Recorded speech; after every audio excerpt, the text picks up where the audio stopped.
Rolls Royce car அப்படின்னாலே நமக்கு முதல்ல ஞாபகம் வருது அதனுடைய ஆடம்பரம் தான். இப்படிப்பட்ட ஆடம்பரமான காரின் விலை எவ்வளவு தெரியுமா? அந்த ரோல்ஸ் ராய்ஸ் காரின் ஆடம்பர விலையே பாத்தீங்கன்னா 5 கோடி. இந்த காரின் அதிகபட்ச விலை வாடிக்கையாளர்களை பொறுத்து மாறுபடும் அப்படின்னு சொல்லப்படுது.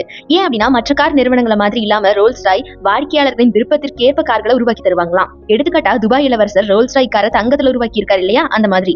அண்ட் இந்த நிறுவனம் உருவாகிய நாள் முதல் இன்னைக்கு வரைக்கும் அதனுடைய உதிரி பாகங்கள் முழுவதுமா பாத்தீங்கன்னா கையால உருவாக்கப்படுதான். இந்த நிறுவனம் பெரும்பாலும் இயந்திரங்களை பயன்படுத்தாம மனிதர்களை வேலைக்கு உபயோகப்படுத்துறாங்க அப்படிங்கிறது தான் இதுல குறிப்பிடத்தக்கது. இதனாலதான் இதனுடைய விலை பாத்தீங்கன்னா ரொம்பவே அதிகமா இருக்கு அப்படின்னு ஒரு பேச்சுக்கள் அடிபட்டு இருக்கு. இந்த காரை சுற்றி மெல்லிய கோடு போன்ற ஒரு பெயிண்டிங்க உங்களால பார்க்க முடியும். இதை செய்வது இயந்திரம் அல்ல அப்படின்னு சொன்னா உங்களால நம்ப முடியுதா? ஆமாங்க, ஒரு மனிதர் தான் இதை பண்ணிட்டு இருக்காரு. இதுவரை உருவாக்கப்பட்ட எல்லா விதமான கார்களுக்கும் மார்க் அப்படிங்கிற ஒரு நபர் தான் இந்த கோடுகளை வரைகிறாராம். அதற்கு அவர் பயன்படுத்தக்கூடிய பெயிண்ட் பிரஷ் அதெல்லாம் பாத்தீங்கன்னா அணிலின் முடியிலிருந்து எடுக்கப்படுதான். இந்த ரோல்ஸ் ராய்ஸ் காரின் லோகோ ஆனது பாத்தீங்கன்னா 1906ஆம் ஆண்டு சார்லஸ் டைஸ் அப்படின்னு சொல்லக்கூடிய ஒரு பர்சனால உருவாக்கப்பட்டிருக்கு. இந்த காரின் சக்கரங்கள்ல இருக்கக்கூடிய இந்த லோகோ கார் எவ்வளவு வேகமா போனாலும் சுழலாம ஒரே திசையில தான் இருக்குமா. நீங்க எங்கிருந்து பார்த்தாலுமே சக்கரங்கள்ல இருக்கக்கூடிய லோகோ அப்படிங்கிறது ஒரே திசையை காட்டக்கூடிய ஒரு வகையில தான் கச்சிதமா வடிவமைச்சிருப்பாங்களாம். இந்த காருக்கு தனித்துவமே பாத்தீங்கன்னா இந்த ஸ்பிரிட் ஆஃப் எக்ஸ்டசி அப்படின்னு சொல்லலாம். இதை நீங்க தொடணும் அப்படின்னு நினைச்சாலே அது தானா உள்ள போயிடுமா. அப்ப யோசிச்சு பாருங்க எவ்வளவு ஸ்பெஷலா திங்க் பண்ணிருக்காங்க அப்படின்னு. 1906ஆம் ஆண்டு தொடக்கத்திலேயே பாத்தீங்கன்னா ரோல்ஸ் ராய் நிறுவனம் சில்வர் கோஸ்ட் அப்படின்னு சொல்லக்கூடிய தன்னுடைய முதல் காரை அறிமுகப்படுத்தினாங்க. அந்த கார் 24,000 கிலோமீட்டர்கள் நிற்காம ஓடி புதிய சாதனை படைச்சிச்சான். 1971ஆம் ஆண்டு ரோல்ஸ் ராய்ஸ் நிறுவனம் பாத்தீங்கன்னா இங்கிலாந்தின் தேசியமயமாக்கப்பட்ட நிறுவனமாக மாற்றப்பட்டிருக்கு. அதுக்கப்புறம் 2 ஆண்டுகள் கழிச்சு கார் உற்பத்தி பிரிவை ரோல்ஸ் ராய்ஸ் மோட்டார்ஸ் அப்படின்னு சொல்லிட்டு மாத்திட்டாங்களாம். அதுக்கப்புறம் 1987ஆம் ஆண்டிற்கு மேல தனியார் நிறுவனமாக மாறிய ரோல்ஸ் ராய்ஸ் அதுவரை தேசியமயமாக்கப்பட்ட நிறுவனமாகவே செயல்பட்டு வந்துச்சான்.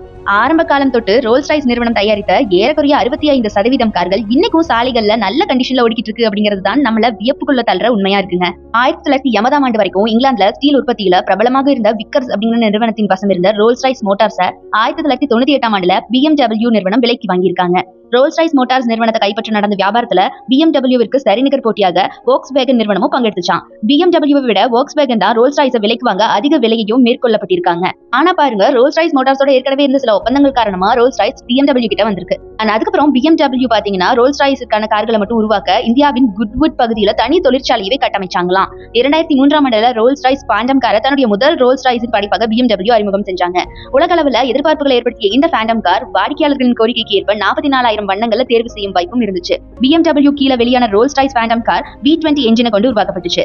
இந்த என்ஜின் பாத்தீங்கன்னா 0ல இருந்து 100 கிலோமீட்டர் வரைக்கும் வெறும் 5.9 நொடிகள்ல அடைஞ்சிரும் அப்படிங்கிற மாதிரியான பவரை கொடுத்திருந்தாங்க. அண்ட் பாண்டம் காரின் அனைத்து மாடல்கள்லயும் பாத்தீங்கன்னா ஒரு குடை வைக்கப்பட்டிருக்கும். டைப்லான்ல தயாரிக்கப்பட்ட இந்த குடை உரிமையாளர்களுக்கான இருக்கையின் கதவுல பொருத்தப்பட்டிருக்கும். ஒரு முறை கதவை திறந்தால் குடை தானா கைக்கு அடக்கமாக வெளியே வரும். இதை பாண்டம் காரின் தனி சிறப்புகள்ல ஒண்ணா வச்சிருந்தாங்களாம். 75 சதுர மீட்டர் லெதரை கொண்டு உருவாகும் இந்த இருக்கைகளுக்கான கவர்கள் 17 நாட்கள் தயாரிக்கப்படுமா.